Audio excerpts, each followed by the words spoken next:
धन्यवाद अध्यक्ष जी, जो आपने मुझे इतने गंभीर मुद्दे पर अपनी बात करने का मौका दिया है।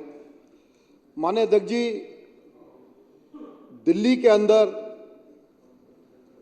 दिल्ली के मुख्यमंत्री अरविंद केजरीवाल जी ने 2015 के अंदर माता बहनों की सुरक्षा को सुनिश्चित करते हुए जो बसों में यात्रा करती थी, और जो बसों में यात्रा करते हैं गरीब परिवारों के से ही जो माता बहनें आती हैं वही ज़्यादा उसमें सफ़र करते हैं, उनकी सुरक्षा को सुनिश्चित करते हुए आए दिन घटनाएं आती थी सामने। जैसे तमाम हमारे साथियों ने बताया, कहीं छीना झपटी की घटनाएं, कहीं चोरी चकारी की घटनाएं, उन सबको ध्यान में रखते हुए दिल्ली की सरकार ने 2015 के अंदर 10,000 सिविल डिफेंस वॉलंटियर्स बस मार्शल की नियुक्ति की। और उसके बाद हमने लगातार देखा कि किस प्रकार से जांबाजी दिखाते हुए, दिलेरी दिखाते हुए हमारे बस मार्शलों ने दिल्ली की माता बहनों को सुरक्षा प्रदान करी, कई प्रकार के बड़े अपराधों को होने से रोका। मैं उसका एग्जाम्पल भी यहां पर रखना चाहूंगा।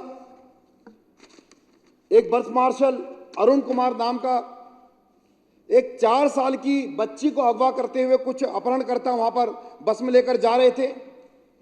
अरुण कुमार की सूझबूझ की वजह से, दिलेरी की वजह से उस 4 साल की बच्ची को अपहरण होने से बचाया गया। जो लोग उसको अपहरण करके लेके जा रहे थे उनको पुलिस के हवाले भी किया गया। उसके अलावा दिल्ली दंगों के दौरान रूट नंबर 253 बस में जब खजूरी चौक के पास ये बस पहुंची तो लगभग 200-250 दंगाई वहां पर सड़क पर खड़े थे। एक गुलशन नाम के जो हमारा बस मार्शल था, उस भाई ने इतनी दिलेरी दिखाई कि बस में उतर के अकेले पूरे दरवाजे बंद करा दिए और खुद अकेले उतरकर बस को तुरंत बैक करवाया, सबका हौसला बंधाया, सबको हिम्मत बंधाई कि आप चिंता ना करें। और ऐसी मुश्किल घड़ी के अंदर उसने सूझबूझ दिखाते हुए लगभग 20-25 लोगों की जान बचाई। उन लोगों के साथ कुछ भी हादसा हो सकता था। और जहां तक बात है कि कई सारे जो जेब कतरे या चोर उचक्के, वो तो आए दिन उनको पकड़ते थे।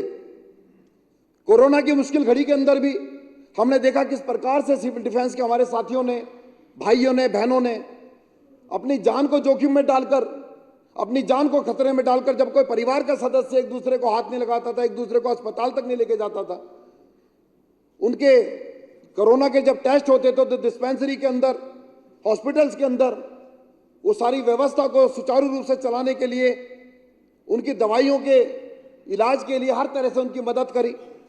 तो कहीं ना कहीं ये 10,000 से ज़्यादा जो सिविल डिफेंस के वॉलंटियर्स थे, बस मार्शल थे, इन्होंने देवदूत की तरह काम करा।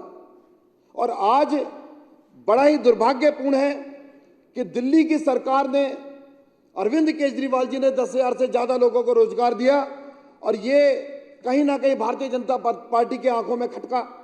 एलजी साहब ने एक तुगलकी फरमान निकालकर, तरह तरह के बहाने बनाकर इनको तुरंत नौकरी से निकाल दिया, और ये नहीं सोचा कि ये 10,000 लोग हैं, और अगर हर आदमी के साथ 5-5, 6-6 लोगों का परिवार जोड़े तो लगभग 60-70 हजार लोगों के पेट पे लात मारने का काम इन्होंने किया। बहुत सारे हमारे सिविल डिफेंस के वॉलंटियर्स हमारे पास आते हैं, बस मार्शल हमारे कार्यालय में आते हैं, वो हमें अपनी आप बीती बताते हैं किस प्रकार से बच्चों की फीस वो नहीं भर पा रहे हैं, किस प्रकार से उनको खर्चे के लिए उनके पैसे नहीं होते हैं, किस प्रकार से राशन तक उनके घर में नहीं आ पाता है। कई सारे हमारे सिविल डिफेंस के साथियों ने, बस मार्शलों ने आत्महत्या की कोशिश तक की, उसके बाद भी इनका मन नहीं पसीजा है। और जब इनको हटा दिया गया, हम लगातार इस सदन के माध्यम से उनका समर्थन कर रहे हैं कि फिर से 10,000 लोगों को बहाल किया जाना चाहिए। जैसा अभी हमारे साथी बता रहे थे कि हमने इसी विधानसभा के अंदर एक विधेयक पास किया, रेजोल्यूशन पास किया कि 10,000 लोगों को तुरंत इनकी नौकरी पर बहाल किया जाना चाहिए।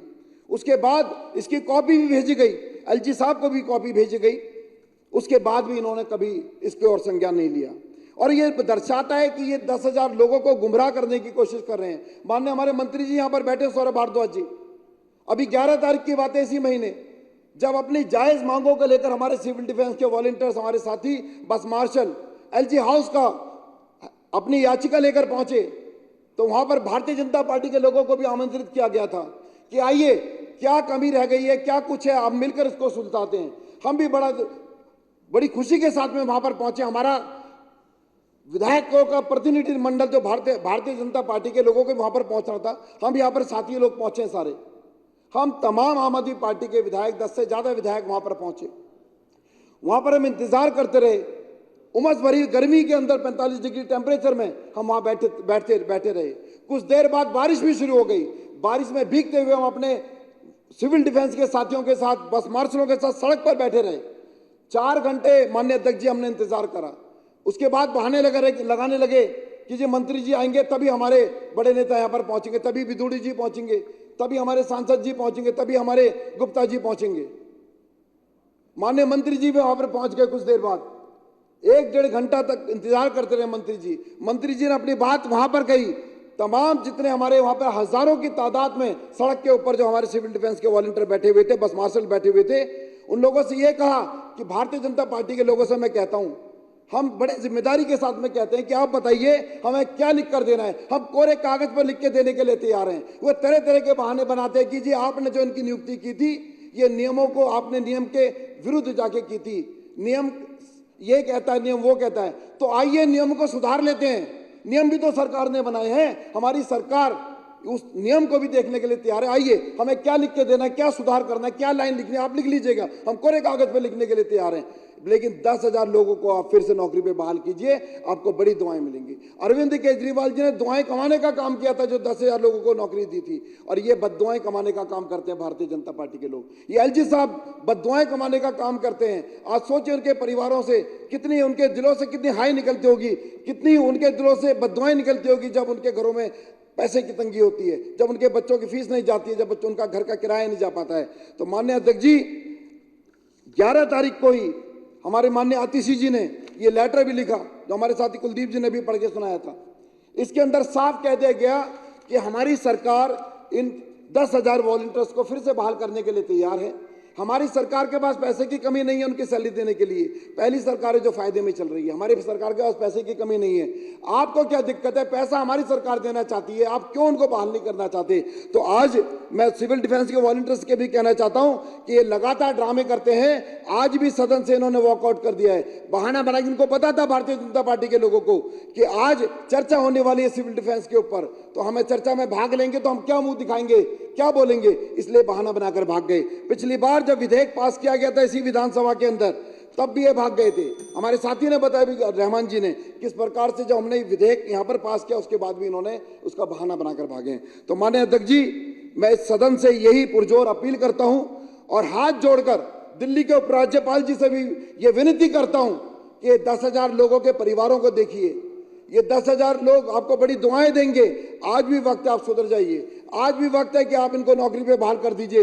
पिछले 10 महीने से, 1 साल से ये सड़कों पर बैठ रहे हैं, इधर दफ्तरों के इधर से उधर चक्कर काट रहे हैं। तो प्लीज हाथ जोड़कर मेरी रिक्वेस्ट है, और भारतीय जनता पार्टी के साथियों से कहता हूं कि इलेक्शन नजदीक आ रहा है, अगर आप राजनीतिक नजरिए से भी देखें तो आपको इसका लाभ मिल सकता है। अगर आप सोचेंगे तो हम भी कह रहे हैं, हमारे साथी ने बोला, कुलदीप जी ने, सारा श्रेय आप ले लीजिए, सारा श्रेय आपको जाता है। आप इनको बहाल करा दीजिए, आप इनको बहाल कराइए ताकि इनके परिवारों को फिर से राहत मिल सके और ये 10,000 साथी दर बदर जो भटक रहे हैं इनको रोजगार मिल सके। क्योंकि आज के जमाने में जो भी व्यक्ति बेरोजगार घर पे बैठा है उससे बड़ा अभिशाप कुछ नहीं है माननीय अध्यक्ष जी।